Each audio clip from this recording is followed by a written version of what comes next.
അതുകൊണ്ട് റസൂലുള്ളാഹി തങ്ങൾ പറഞ്ഞല്ലോ, ഇരിക്കുന്നതിൽ പലരും 50 കഴിഞ്ഞവരാ. 50 വയസ്സ് കഴിഞ്ഞവർ ഇവിടെ ഇരിപ്പുണ്ടല്ലോ.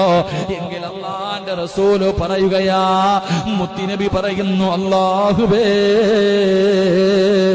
എല്ലാ ദിവസവും പ്രഭാതമാകുമ്പോ ആകാശത്തൊരു മലക്കിറങ്ങി വരികയാണ്. ആകാശത്ത് മലക്കിറങ്ങി വരികയാണ്. എന്നിട്ട് 50 വയസ്സ് കഴിഞ്ഞവനോട് മലക്കുകളെ വിളിച്ചു പറയുന്നതെന്നറിയുവോ? മനുഷ്യ,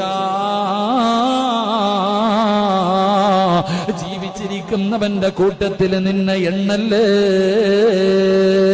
50 വയസ്സ് കഴിഞ്ഞവര്, 50 വയസ്സ് കഴിഞ്ഞവര് അല്ലാഹുവിന്റെ മലക്ക് വിളിച്ചു പറയുകയാ, ജീവിച്ചിരിക്കുന്നവരുടെ കൂട്ടത്തിൽ നിന്നെ എണ്ണല്ലേ. സമയം കഴിഞ്ഞു മനുഷ്യ, നീ മരിക്കേണ്ട സമയം കഴിഞ്ഞു. അല്ലാഹു നിനക്കൽപ്പം അവസരം തന്നിരിക്കുകയാ. അതുകൊണ്ട് ജീവിച്ചിരിക്കുന്നവരുടെ കൂട്ടത്തിൽ നിന്നെ എണ്ണരുത്.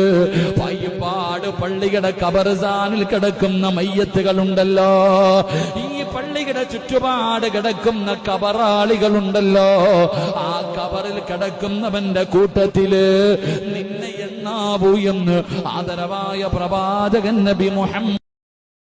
Download ShareChat.